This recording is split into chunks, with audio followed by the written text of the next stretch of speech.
It's great to see so many people come along and listen to where the city has been over the last year, and I think more importantly, where the city is going in the future. And of course, if I touch briefly on this program, the Dubbo 2036 program and our State of the City report, it was a part of a state government initiative where one of the problems they identified in some previous planning was that some councils across the state were not doing long-term planning enough. So they mandated that you must do at least a 10-year plan. Now, at that stage, we already had a good 10-year plan in place, and we thought we were already covering what the state government mandated as a minimum. So we decided that, well, if we're meant to do a 10-year plan, we're already doing that, let's go just a little bit further than that. So we decided on a 25-year plan. Let's look at a long-term vision for Dubbo. And thank you to Melissa Watkins, who drove that whole process in conjunction with a number of staff that worked with Melissa, and that's back to the days before I was mayor, when Alan Smith was still mayor. And really the whole process there was to engage the community in what you wanted to see in Dubbo in the year 2036. And it was an exhaustive process. There were a number of meetings, there were a number of Rotary clubs, there were a number of public meetings held. Melissa just lived and breathed that process for a long period of time. And in the end, we counted about 8,000 touches with the community to basically get a vision for where this community wanted to see Dubbo in 2036. And it's quite hard to think at that stage 25 years in advance. And one of the things that we did during that process was looked at what Dubbo looked like 25 years previous. And it had changed obviously dramatically in that 25 years time. So it was hard to really get the vision and get the forethought of where Dubbo would be. But that's what we asked the community to do, and then that was brought back to council, and obviously we went through a process. And one of the important parts of that process, engaging the community, was a group of people we called our champions. So not only did we have the councillors, obviously, who would make the final determination about that, but we wanted people out there in the community representing the community in all of those forums, but also as a sounding board. And we've got two of those champions along today. Thank you for coming along, Anne Keane and Craig Gale. And we had about 20 of those champions during that process. And we still go back to those champions now. In fact, we held a breakfast recently with those champions to go through and give them some feedback about our report, to say, here's where we're at with our report. What things do you want to see in our community performance indicators? What modifications do you want to see? So they're still an important part of the process, and in my opinion, they'll still be a very important part of the process as we go forward. We might add some extra people to that champions group. We might change the process for there, but essentially, we've got a great group of champions that are a good sounding board for that. So thank you for that commitment. It is a big commitment of time as we went through that process, and thank you for your commitment to this city. We've got that process in place, and then as we go forward, obviously, we need to come back each year to the community to say, this is where the city sits. And that's the idea of today, to deliver that report as such. And there's a couple of parts to that report. One part is really to look at the achievements and the general vision of the city as it's going towards 2036. And because 2036 is so far away, then it's very easy to sit back and say, well, we can forget about that plan for a while, and then it gets close to 2036 and we say, are we getting near that plan, or where are we at? The idea every year of reporting back is to make sure we're tracking towards that plan. And obviously our General Manager, Mark Riley, sitting down the front, he wants to make sure things come in on budget, make sure that everything is done in a financially sustainable way.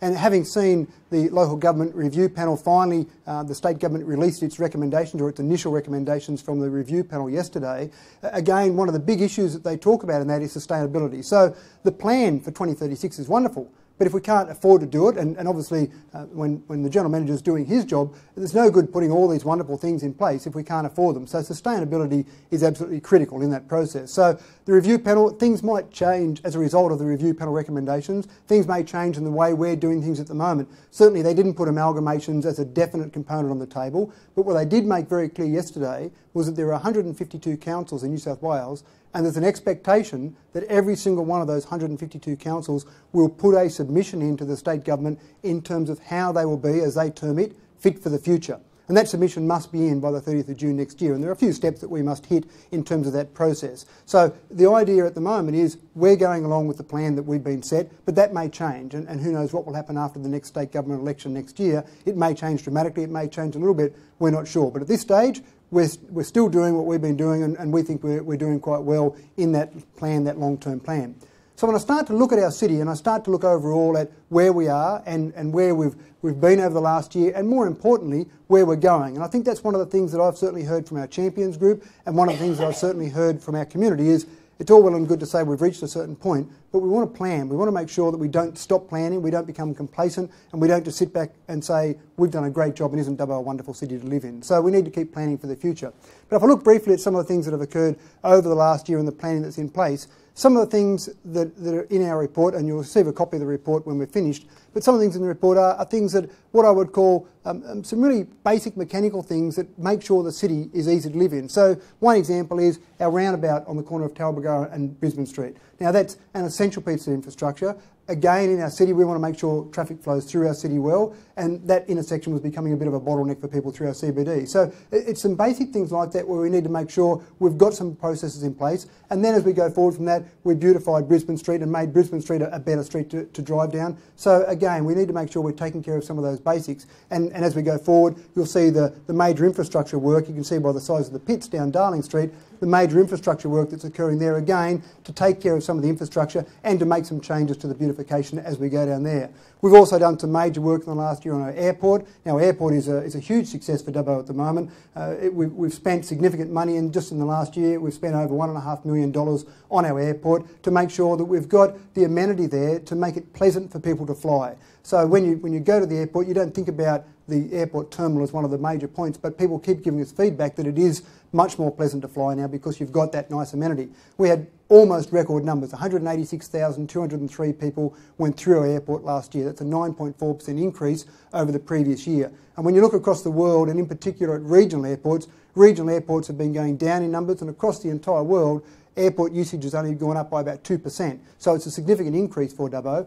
Part of that has been because we've got the nice amenity of that expanded terminal. Obviously part of it is the services that are flying in and out, the good services that we have between QantasLink and Rex, and servicing Dubbo quite well from that perspective. So again, that's some of the things we've done in the past, and as we go forward into the future, we'll keep working with airlines to try and get flights to go to other places, whether it be Melbourne, whether it be Brisbane, whether it be Canberra, and again, that's something that we'll keep working on in the future as we go forward.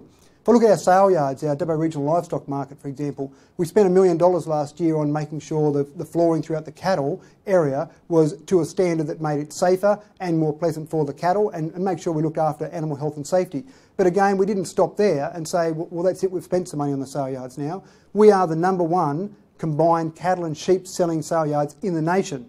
And it would be very easy to say, that's fantastic, we'll sit back and relax and become complacent, and then at some stage other sale yards, which they are doing, would do upgrades to the point where people are taking their cattle and their sheep to other sale yards. So not only did we spend that $1 million in the last year, but again we're spending at the moment as we speak $3.3 million is being spent on the sale yards to make sure that the sheep selling facility is expanded to take more sheep through that area. So again, we maintain that position as the #1 sale yards in the nation.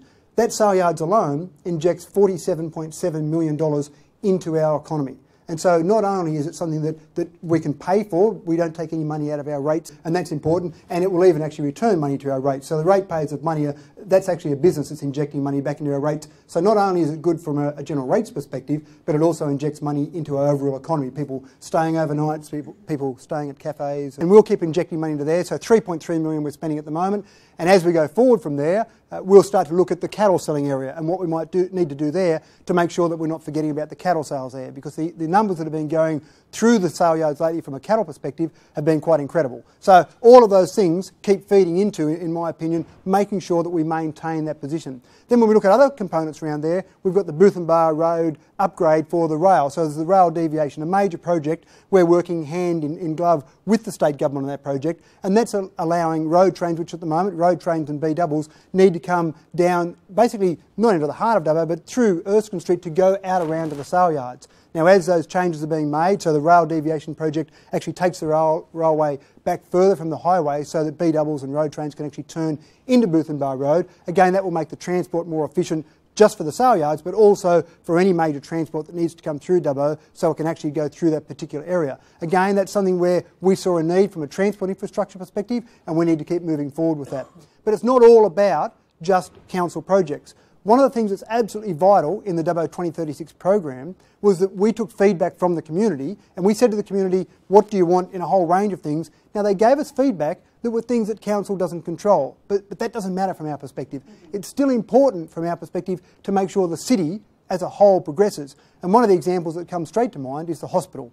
Now, the hospital was a very important component when we looked at that whole process with the Dubbo 2036 program. The hospital was a very important part of Dubbo in terms of the people of Dubbo said we want a modern, progressive hospital. Now, council doesn't pay for hospitals. Council couldn't afford to pay for hospitals, but we need to work then in with our state government and in parts our federal government to make sure that we have modern facilities. So there's a $91 million upgrade of the hospital that's occurring now as we speak, and that will continue on. And it's great, people often talk about it, seeing a tower crane in Dubbo. It's great to see the progress and the construction work that's occurring there. So there's work being done in that hospital, but in the future, the hospital will keep going, and we'll keep working with the state government to make sure the hospital isn't forgotten about in that overall process. So we'll keep working there to make sure that progresses. When we look at some other components of Dubbo, we look at the new zirconia mine, the Alkane project. Again, that's not a council project. That's not something that we even have approval processes in place for, because the state government will do approval processes, is the consent authority for something like the Alkane mine or the zirconia mine by Alkane at Toongai. But council's obviously involved in that, and council, in terms of the overall city, will benefit as part of that. Now, from a council perspective, yes, we'll receive rates, and the mining rate is more attractive than normal rates that might be on a business, so we'll receive rates money that we can use for the betterment of Dubbo. We've also got a voluntary planning agreement in place with the Alkane mine, so that essentially we'll be able to do some work in Dubbo, and one of the projects we'll work towards is extending Boundary Road up so that it meets up with Sheraton Road to remove some of that bottleneck around the schools that are on Sheraton Road with the St John's College, St John's Primary and the Christian School. So again, that's money that we'll see real money spent in Dubbo, on improving Dubbo as a result of that mine. Now, that's without mentioning the 300 employees that will be at that mine that will be either living in Dubbo, having partners, having children here around Dubbo, so the injection into our economy overall is quite significant. Again, not a council project, but something that's very important for the overall betterment of Dubbo. We keep moving forward in a whole range of other things. The Barden Park Athletics project is a wonderful project for Dubbo. It's a $5.7 million project, which was one of those projects where everything came together from a council, from a federal government, from a state government perspective. All three tiers of government have put money in towards that project, and all three tiers of government have been very happy with the progress being made so far.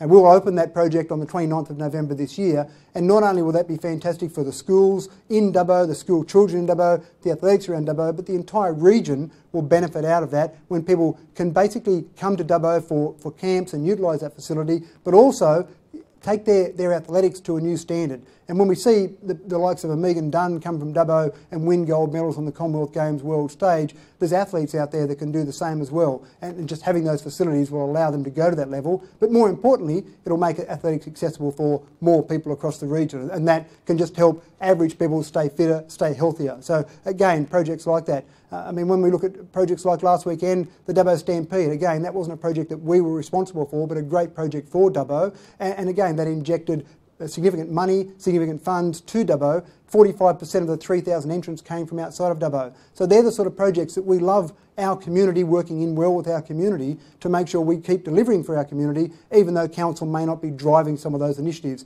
Having a good council in place is very important to make sure that some of those initiatives can keep occurring and keep moving forward. And that's really what it's all about. Everyone wants to be part of a city that keeps moving forward and keeps being part of something progressive. There's some great expansion happening at Arana Mall, a $22 million expansion at Arana Mall. So having that sort of confidence in our economy, and that's one of the great things about our economy at the moment, there is confidence from a whole range of areas. Now again, council's not expanding Arana Mall, but council made decisions in terms of its ratio, the floor plan ratio between the CBD and Arana Mall, that allowed Arana Mall to expand, and now a private developer, a private company, is making those expansion plans based on the back of the strong economy in Dubbo.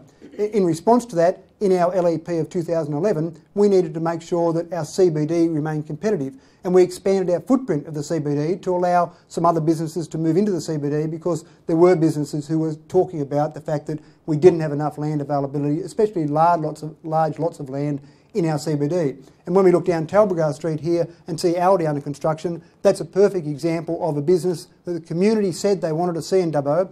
Aldi were keen to be in Dubbo, but they couldn't find the right parcel of land.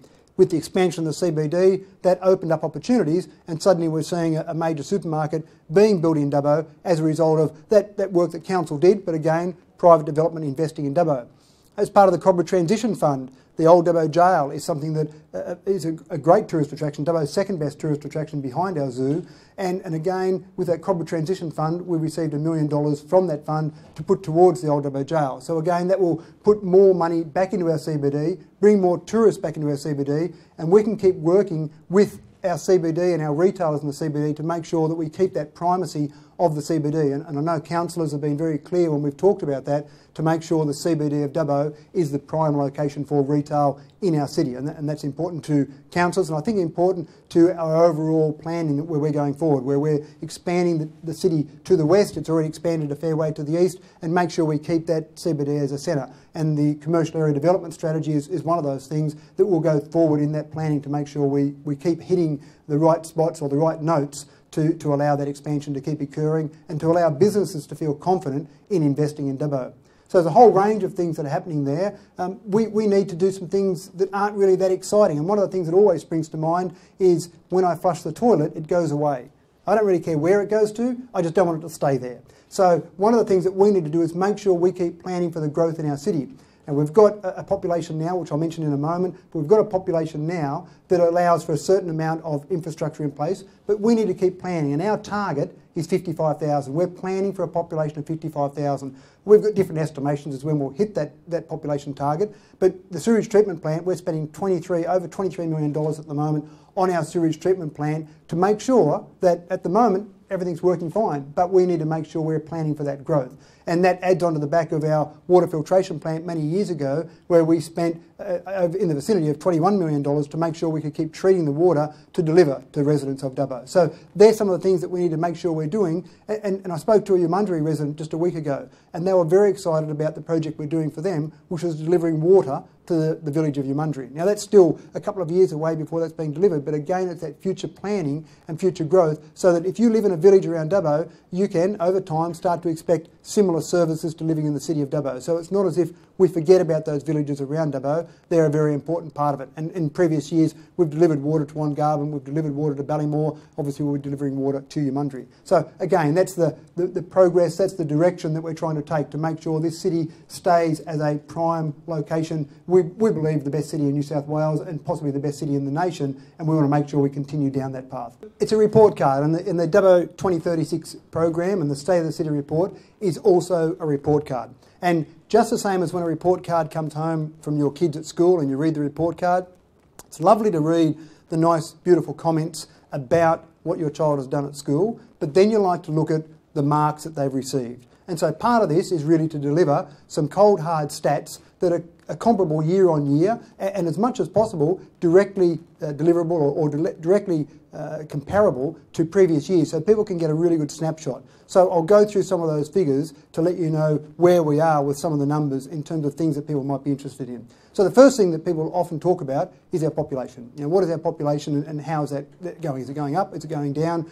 Regional cities often struggle with population growth, and we need to keep planning for population growth, but we've got to get people to come into our city. So our population at the moment, the latest figures that we have, is 40,975. Now that's an increase of 0.8% on the previous year. So as a report card, all of these figures that I'll give you talk about a comparison to the year before. Now, from a comparison perspective, yeah, we'd like to see more growth than 0.8%, but the main thing there is that we're still growing in a positive fashion. And with some of the projects and things that I've talked about coming up, then I can see our growth continuing at 0.8, maybe 1% and getting over 1%. But the main thing is we don't want growth not to occur because of lack of planning on our behalf. We need to keep planning for growth. And then when something like an Alkane comes along and can inject some unplanned growth into Dubbo, then we're ready to take that unplanned growth on, and that's a really important part of it.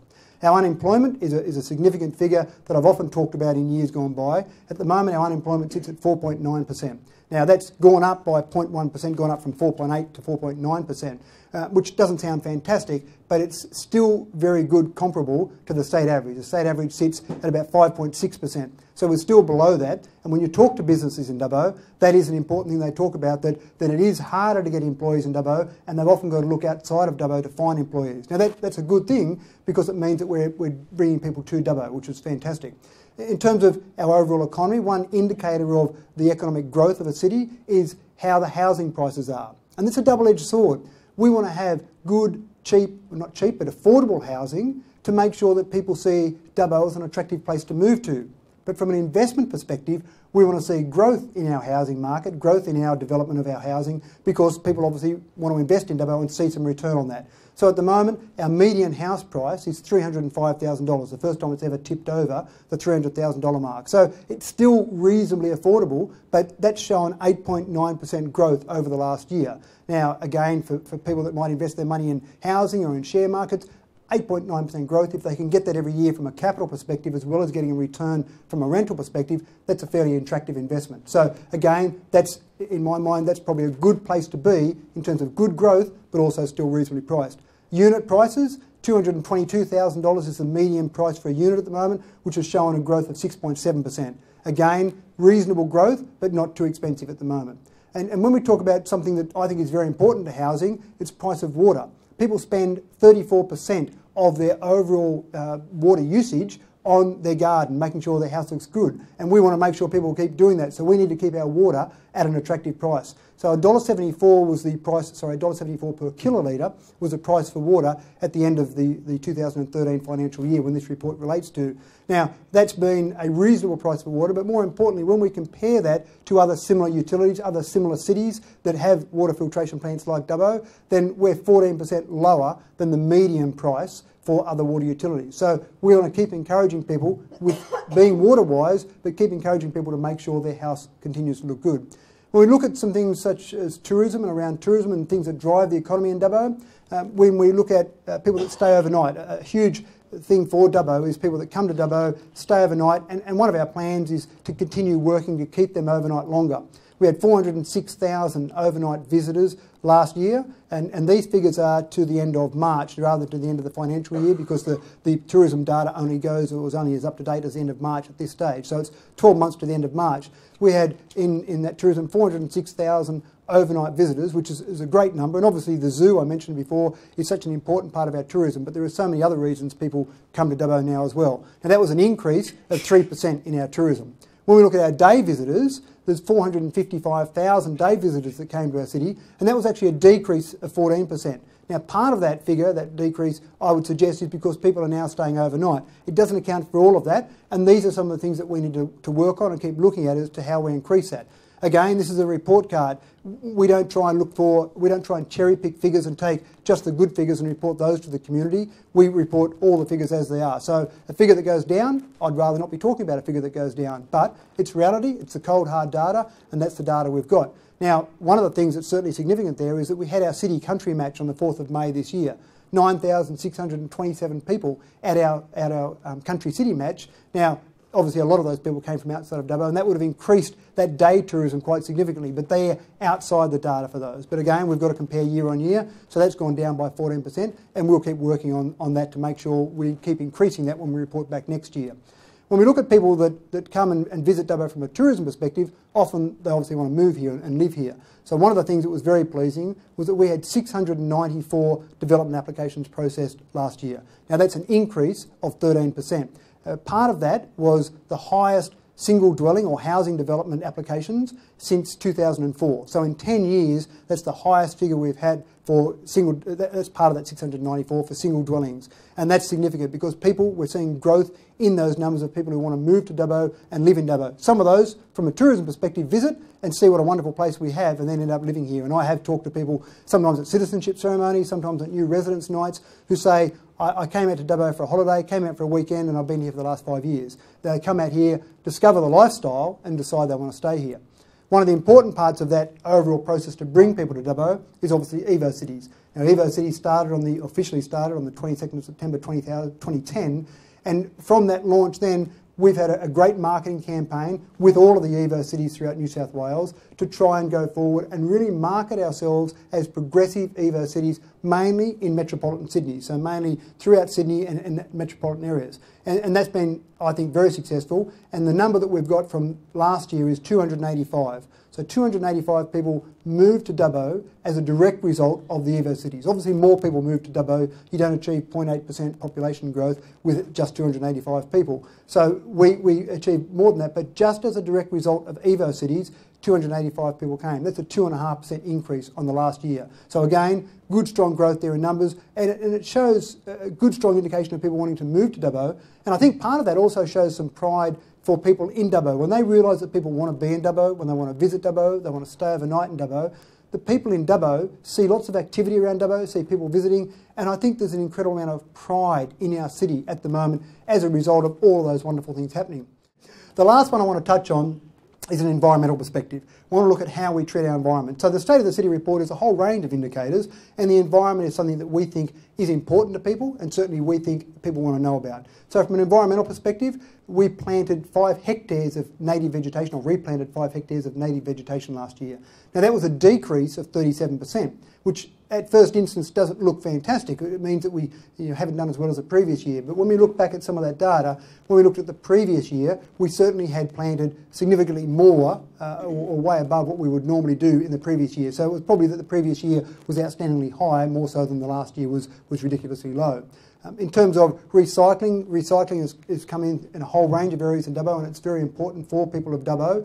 So we took 7,914 tonnes out of recycling this year, out of landfill, and put it into recycling or reuse. So that's a significant number, but that figure was actually down 5%. So we've got to work away with our residents to make sure they're recycling as much as possible, and sometimes that can be influenced by building projects and what's happening in building, because some of those materials can be recycled. We need to work with those industries to make sure that we're getting that recycling message out there. In terms of domestic waste, people had about 0.38 tonnes per capita in the year, which was put into landfill. Now again, from a message, an environmental message, that went up by 5%. So people put more into landfill this year than they did the previous year. So those two figures, if you take those two figures together, then maybe some encouragement of our residents to do further recycling, and maybe looking at other initiatives from council to see what we can do around recycling and reuse, maybe can reduce that 7,914 tonnes, increase that figure of more recycling and reduce that 0.38 tonnes per capita. One of the messages we've been getting out to our residents is about being water wise and actually using water as well as possible, which is a double-edged sword for council, because we need to make sure that our water fund is profitable. We can't take money out of general rates and put into our water fund. We need to make sure our water fund stands on its own. And so to that extent, we want people to use less water, but we also need to make water affordable to the point where the residents are using it in a way that it's not ridiculously expensive for them, but we need to make sure our water fund is profitable.